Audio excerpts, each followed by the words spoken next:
شروع اللہ کا نام لے کر جو بڑا مہربان نہایت رحم والا ہے۔ حامیم، کتاب روشن کی قسم کہ ہم نے اس کو قرآن عربی بنایا ہے تاکہ تم لوگ سمجھو، اور یہ بڑی کتاب یعنی لوح محفوظ میں ہمارے پاس لکھی ہوئی اور بلند مرتبہ ہے، حکمت والی ہے۔ تو کیا ہم پھیر دیں گے تمہاری طرف سے یہ کتاب نصیحت موڑ کر اس بنا پر کہ تم ایسے لوگ ہو جو حد پر نہیں رہتے؟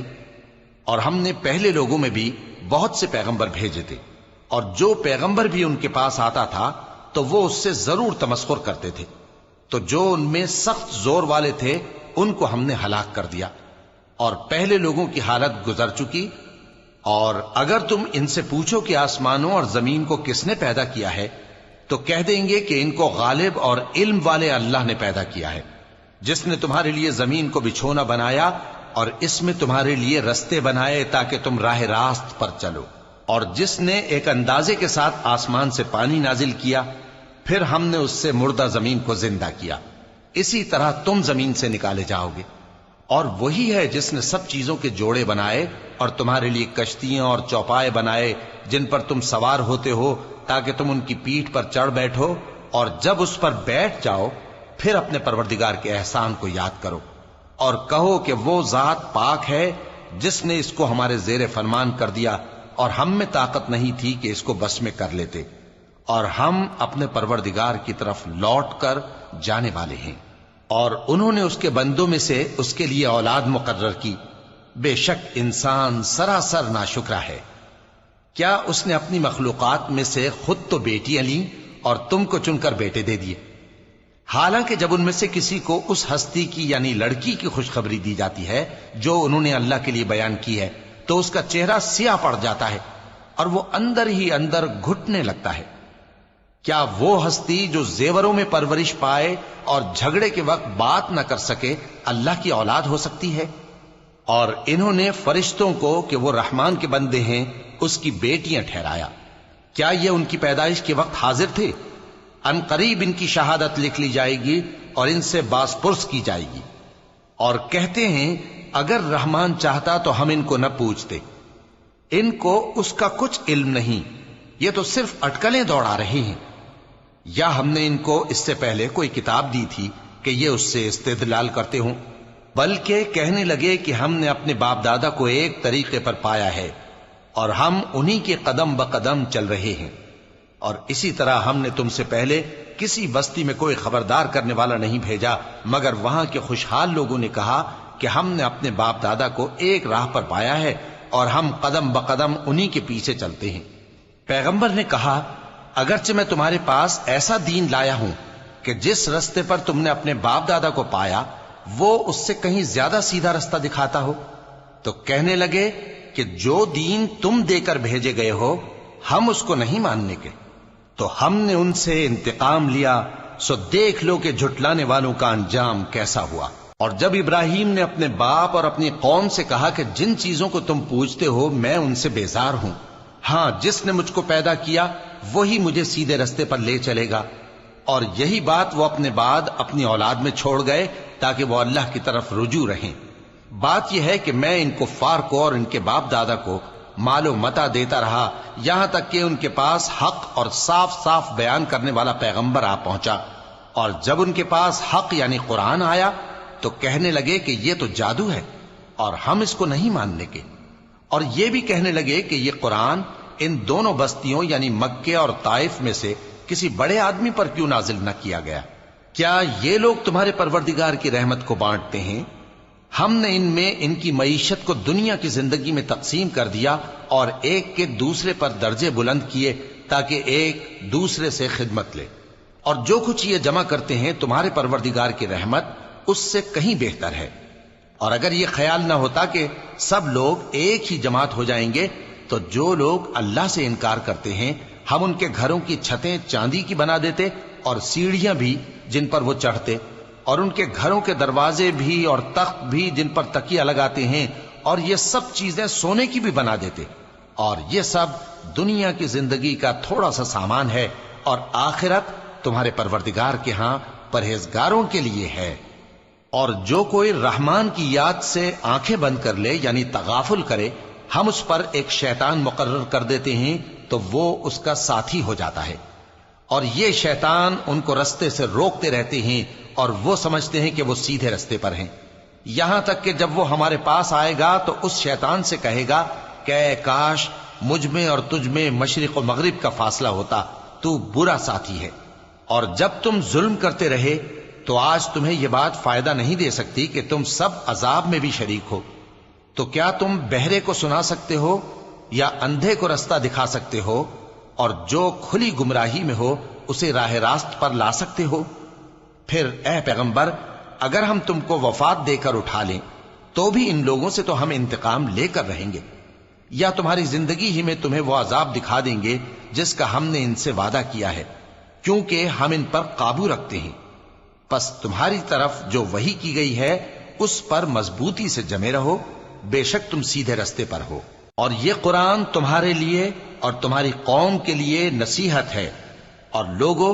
تم سے ضرور عنقریب پرسش ہوگی۔ اور اے نبی، جو اپنے پیغمبر ہم نے تم سے پہلے بھیجے ہیں ان کے احوال دریافت کر لو کہ کیا ہم نے رحمان کے سوا اور معبود ٹھہرائے تھے کہ ان کی عبادت کی جائے؟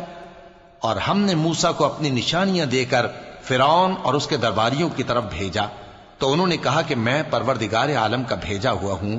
پھر جب وہ ان کے پاس ہماری نشانیاں لے کر آئے تو وہ ان نشانیوں پر ہنسنے لگے،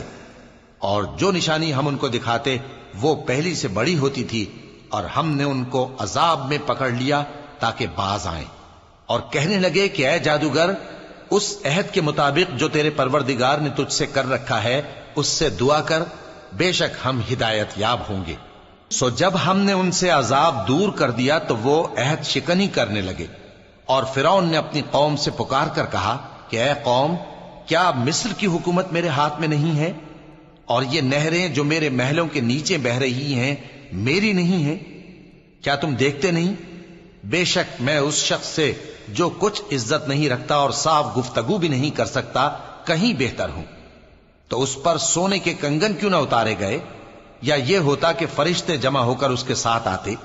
غرض اس نے اپنی قوم کو بے عقل کر دیا اور ان لوگوں نے اس کی بات مان لی، بے شک وہ نافرمان لوگ تھے۔ پھر جب انہوں نے ہم کو خفا کیا تو ہم نے ان سے انتقام لیا اور ان سب کو ڈبو کر چھوڑا، سو ان کو گئے گزرے کر دیا اور بعد میں آنے والوں کے لیے عبرت بنا دیا۔ اور جب مریم کے بیٹے عیسیٰ کا حال بیان کیا گیا تو تمہاری قوم کے لوگ اس سے چلا اٹھے اور کہنے لگے کہ بھلا ہمارے معبود اچھے ہیں یا وہ یعنی عیسیٰ؟ انہوں نے جو ان عیسیٰ کی مثال تم سے بیان کی ہے تو صرف جھگڑنے کو، حقیقت یہ ہے کہ یہ لوگ ہیں ہی جھگڑالو۔ وہ تو ہمارے ایسے بندے تھے جن پر ہم نے فضل کیا، اور بنی اسرائیل کے لیے ان کو اپنی قدرت کا نمونہ بنا دیا، اور اگر ہم چاہتے تو تم میں سے فرشتے بنا دیتے جو تمہاری جگہ زمین میں رہتے، اور وہ یعنی عیسیٰ قیامت کی نشانی ہیں۔ تو کہہ دو کہ لوگوں اس میں شک نہ کرو اور میرے پیچھے چلو، یہی سیدھا رستہ ہے، اور کہیں شیطان تم کو اس سے روک نہ دے، وہ تو تمہارا علانیہ دشمن ہے۔ اور جب عیسیٰ نشانیاں لے کر آئے تو فرمایا کہ میں تمہارے پاس دانائی کی کتاب لے کر آیا ہوں، نیز اس لیے کہ بعض باتیں جن میں تم اختلاف کرتے ہو تم کو سمجھا دوں۔ سو اللہ سے ڈرو اور میرا کہا مانو، کچھ شک نہیں کہ اللہ ہی میرا اور تمہارا پروردگار ہے، پس اسی کی عبادت کرو، یہی سیدھا رستہ ہے۔ پھر کتنے فرقے ان میں سے الگ الگ ہو گئے، سو جو لوگ ظالم ہیں ان کے لیے درد دینے والے دن کے عذاب سے خرابی ہے۔ یہ صرف اس بات کے منتظر ہیں کہ قیامت ان پر ناگہاں آ موجود ہو اور ان کو خبر تک نہ ہو۔ جو آپس میں دوست ہیں اس روز ایک دوسرے کے دشمن ہوں گے، مگر پرہیزگار کہ وہ باہم دوست ہی رہیں گے۔ میرے بندو، آج تمہیں نہ کچھ خوف ہے اور نہ تم غمناک ہوگے۔ جو لوگ ہماری آیتوں پر ایمان لائے اور فرمانبردار بن گئے ان سے کہا جائے گا کہ تم اور تمہاری بیویاں عزت و احترام کے ساتھ بہشت میں داخل ہو جاؤ۔ ان پر سونے کی تشتریوں اور پیالوں کا دور چلے گا، اور وہاں جو جی چاہے اور جو آنکھوں کو اچھا لگے موجود ہوگا۔ اور اے اہل جنت، تم اس میں ہمیشہ رہو گے، اور یہ جنت جس کے تم مالک بنا دیے گئے ہو تمہارے اعمال کا صلہ ہے۔ یہاں تمہارے لیے بہت سے میوے ہیں جن کو تم کھاؤ گے اور گناہگار یعنی کفار ہمیشہ دوزخ کے عذاب میں رہیں گے جو ان سے ہلکا نہ کیا جائے گا، اور وہ اس میں نا امید ہو کر پڑے رہیں گے۔ اور ہم نے ان پر ظلم نہیں کیا بلکہ وہی اپنے آپ پر ظلم کرتے تھے۔ اور وہ پکاریں گے کہ اے مالک، اے دوزخ کے نگراں، تمہارا پروردگار ہمیں موت ہی دے دے۔ وہ کہے گا کہ تم ہمیشہ اسی حالت میں رہو گے، ہم تمہارے پاس حق لے کر پہنچے لیکن تم میں سے اکثر حق سے ناخوش ہوتے رہے۔ کیا انہوں نے کوئی بات ٹھہرا رکھی ہے؟ تو ہم بھی کچھ ٹھہرانے والے ہیں۔ کیا یہ لوگ یہ خیال کرتے ہیں کہ ہم ان کی پوشیدہ باتوں اور سرگوشیوں کو سنتے نہیں؟ کیوں نہیں، سب سنتے ہیں، اور ہمارے فرشتے ان کے پاس ان کی سب باتیں لکھ لیتے ہیں۔ کہہ دو کہ اگر رحمان کے لیے اولاد ہو تو میں سب سے پہلے اس کی عبادت کرنے والا ہوں۔ یہ جو کچھ بیان کرتے ہیں آسمانوں اور زمین کا مالک جو عرش کا بھی مالک ہے اس سے پاک ہے، تو ان کو بک بک کرنے اور کھیلنے دو یہاں تک کہ جس دن کا ان سے وعدہ کیا جاتا ہے اس کو دیکھ لیں۔ اور وہی آسمانوں میں بھی معبود ہے اور وہی زمین میں بھی معبود ہے، اور وہ حکمت والا ہے، علم والا ہے، اور وہ بہت بابرکت ہے جس کے لیے آسمانوں اور زمین اور جو کچھ ان دونوں میں ہے سب کی حکومت ہے، اور اسی کو قیامت کا علم ہے اور اسی کی طرف تم لوٹ کر جاؤ گے۔ اور جن کو یہ لوگ اللہ کے سوا پکارتے ہیں وہ تو سفارش کا کچھ اختیار نہیں رکھتے، ہاں جو علم و یقین کے ساتھ حق کی گواہی دیں وہ سفارش کر سکتی ہیں۔ اور اگر تم ان سے پوچھو کہ ان کو کس نے پیدا کیا ہے تو کہہ دیں گے کہ اللہ نے، تو پھر یہ کہاں بہہ کے پھرتے ہیں؟ اور بسا اوقات پیغمبر کہا کرتے ہیں کہ اے پروردگار، یہ ایسے لوگ ہیں کہ ایمان نہیں لاتے، تو اے پیغمبر ان سے منہ پھیر لو اور سلام کہہ دو، ان کو عنقریب انجام معلوم ہو جائے گا۔